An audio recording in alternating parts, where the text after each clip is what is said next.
முதல்வரும் திமுக தலைவருமான மு.க.ஸ்டாலின் 2026 சட்டமன்ற தேர்தலுக்கு கட்சியை தயார்படுத்தும் வகையில் திமுகவில் அதிரடி மாற்றங்களுக்கு திட்டமிட்டிருப்பதாக கூறப்படுகிறது. இதுகுறித்த தொகுப்பை பெருஞ்செய்தியாக பார்க்கலாம்.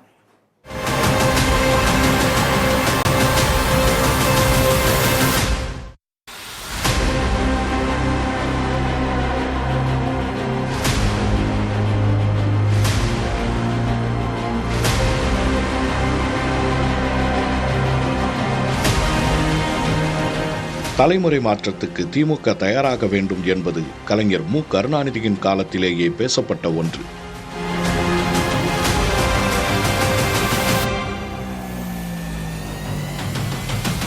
கருணாநிதியின் மறைவுக்கு பிறகு ஸ்டாலின் கட்சி தலைமையை ஏற்றதும் பெரிய மாற்றங்கள் எதிர்பார்க்கப்பட்டன. கட்சியில் இளையோருக்கு முன்னுரிமை தரும் சில முக்கியமான நடவடிக்கைகளை ஸ்டாலின் எடுத்தாலும் மூத்த தலைமுறையின் ஆதிக்கம் இன்னும் நீடிக்கவே செய்கிறது.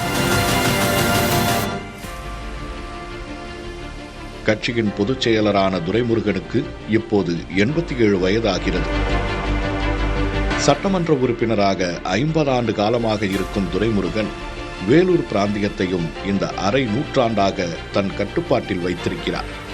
திமுகவுக்குள் காட்பாடியில் அவர் சொல்லே சட்டம். இதுபோன்ற முன்வரிசை தலைவர்கள் பலரும் உள்ளனர். கட்சியின் பொருளாளரான டி.ஆர். பாலுவுக்கு 83 வயதாகிறது. 1986 முதல் 40 ஆண்டுகளாக நாடாளுமன்றத்துக்கு சென்று வருகிறார் பாலு. திமுகவின் தென் சென்னை பிராந்தியம் பாலுவின் செல்வாக்குக்கு உட்பட்டது. இப்படி விழுப்புரம் பிராந்தியத்தை கட்டுப்படுத்தி வரும் பொன்முடி, விருதுநகர் பிராந்தியத்தை கட்டுப்படுத்தி வரும் KKSSR, திருச்சி பிராந்தியத்தை கட்டுப்படுத்தி வரும் KN நேரு, திண்டுக்கல் பிராந்தியத்தை கட்டுப்படுத்தி வரும் ஐ. பெரியசாமி, ஈரோடு பிராந்தியத்தை கட்டுப்படுத்தி வரும் முத்துசாமி என்று அடுத்த நிலை தலைவர்கள் பலரும் 70 வயதை கடந்தவர்கள். கட்சியில் இவர்களுடைய செல்வாக்கு இன்றளவும் நீடிப்பதோடு இவர்களுடைய வாரிசுகளும் அடுத்தடுத்து பதவிக்கு வந்துவிட்டார்கள்.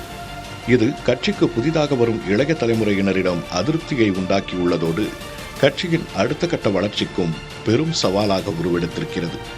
ஆகையால் இளையோருக்கு வழிவிடும் வகையில் மூத்த தலைவர்களுக்கு ஓய்வு கொடுக்கும் உத்தியை நீண்ட காலமாக திமுக தலைமை யோசித்து வந்தது.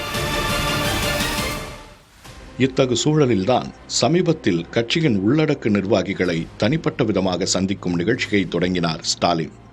இதில் வெளிப்பட்ட கருத்துக்களின் அடிப்படையில் மூத்தோருக்கு ஓய்வு கொடுத்து இளையோர் கைகளுக்கு அதிகாரத்தை மடைமாற்றும் பணியை இப்போதே முன்னெடுக்கும் தீவிர ஆலோசனையில் ஸ்டாலின் ஈடுபட்டிருப்பதாக கூறப்படுகிறது.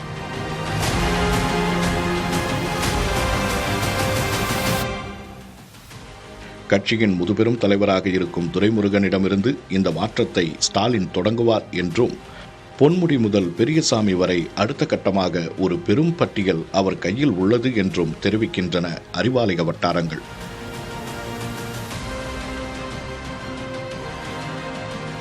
பாஜகவில் மோடி பிரதமரான பின் மார்கதர்ஷ் மண்டல் எனும் குழு உருவாக்கப்பட்டு அத்வானி, முரளி மனோகர் ஜோஷி உள்ளிட்டோர் அந்த குழுவில் உள்ளடக்கப்பட்டது நினைவிருக்கலாம். அதே பாணியில் திமுகவில் வழிகாட்டும் குழு ஒன்று உருவாக்கப்பட்டு அதில் மூத்தோருக்கு இடமளிக்கப்படும் என்று தெரிகிறது.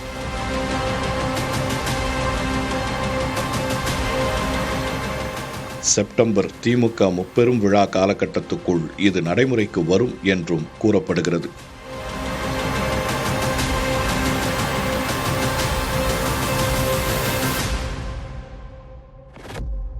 உதயநிதி ஸ்டாலினின் எதிர்காலத்தை கருத்தில் கொண்டு திமுகவின் பொதுச் செயலாளர் பதவியில் ராசா நியமிக்கப்படலாம் என மூத்த பத்திரிகையாளர் பிரியன் தெரிவித்துள்ளார். பொதுக்குழு தேர்ந்தெடுத்த அவர்களின் பதவிக்காலம் கிட்டத்தட்ட 5 வருட காலம் இருக்கிறது. ஸோ 5 வருட காலத்திற்குள்ள மாற்றம் ஏதேனும் தேவைப்பட்டால் மாற்றுவதற்கான வாய்ப்புகள் இருக்கிறது. அதுக்கு மறுபடியும் ஒரு பொதுக்குழு கூட்டி அதை ராட்டிஃபை பண்ணலாம். பொதுச் செயலாளர் துரைமுருகனுடைய உடல்நிலை காரணமாக ஒரு பதவியிலிருந்து நீக்கப்படலாம் என்கிற ஒரு பேச்சு கடந்த சில மாதங்களாகவே அடிபட்டு கொண்டிருக்கிறது. அவரும் ரொம்ப ஆக்டிவா பார்ட்டியுடைய செயல்பாடுகளில் பங்கு கொள்ளாமல் இருக்கிறதுனால அதற்கான வாய்ப்புகள் வந்து இன்னும் பிரகாசமாக அவர் வந்து விலகுவதற்கான வாய்ப்புகள் இன்னும் பிரகாசமாக தெரியுறதை நம்ம பார்க்குறோம். நம்ம துரைமுருகன் கடத்தபடியா யார் அப்படின்னு பார்க்கும்போது பொருளாளர் இருக்கிற பாலுவுக்கு ஒரு பதவியேற்றம் கொடுக்கப்படலாம், அவர் பொதுச் செயலாளராக நியமிக்கப்படலாம். டிஆர் பாலு இன்னும் பதவியில் ஆக்டிவா இருப்பார். அவருக்கு இன்னும் 2 வருஷம் ஆனால் அவருக்கு இன்னும் அவர் உடல்நலம் ஏதாவது குன்றி போனாலோ இல்லை அவர் வயதாகிவிட்டது என்று அவர் செயல்பாடுகளில் சுணக்கம் ஏற்பட்டாலோ அப்போ மறுபடியும் ஒரு மாற்றம் தேவைப்படும் போன்ற விஷயங்கள்லாம் இருக்கு. அதனால திமுக தலைமை அடுத்த கட்டமாக உதயநிதிக்கு வந்து ஒரு ஏற்றத்தை கொண்டு வர நினைக்கும் பொழுது அவரை வந்து நீங்கள் எதிர்கால தலைவராக வந்து திமுகவினர் கருதும் போது அதற்கேற்ற ஒரு நிர்வாகிகள் வந்து அங்கே இருக்கணும் அப்படின்ற ஒரு தேவை வரும்பொழுது அந்த இடத்துல வந்து டிஆர் பாலு போன்றவர்களை விட ஏ ராஜா போன்றவர்கள் வந்து கண்டிப்பாக பொருத்தமானவராக இருக்கிறார் என்பது என் கருத்து. கருத்தியல் ரீதியாக வலுவாக இருக்கும் ராசாவை விட டிஆர் பாலுவையே பொதுச் செயலாளர் பதவிக்கு திமுக தலைமை தேர்வு செய்யும் என பத்திரிகையாளர் சுவாமிநாதன் தெரிவித்துள்ளார்.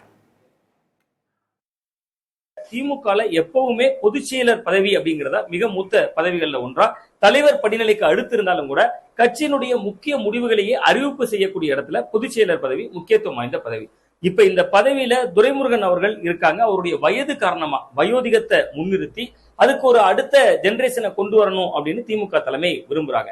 அந்த இடத்துல டிஆர் பாலு அவர்களும் ராசா அவர்களும் இருக்காங்க. இதுல ராசா கருத்தியல் ரீதியா தொடர்ச்சியான விமர்சனங்களை முன்வைக்கக்கூடியவர். அவர் அடர்த்தியான கருத்தியலும் பேசுவார். ராசா அவர்கள் கருத்தியலா ஸ்ட்ராங்கா இருந்தாலும் கூட திமுக தலைமையோட சாய்ஸ் இந்த இடத்துல டிஆர் பாலுவா அவர்களா இருக்கலாம். காரணம், டிஆர் பாலு அவர்களுடைய மகன் ராஜாவும் அமைச்சரவையில தமிழ்நாடு அமைச்சரவையில அமைச்சரா இருக்காரு. உதயநிதி ஸ்டாலினுக்கு அவரு பக்கபலமா இருப்பாரு அப்படிங்கக்கூடிய அடிப்படையில டிஆர் பாலுவை பொதுச் செயலர் அப்படிங்கக்கூடிய இடம் நோக்கி நகர்த்துவாங்க.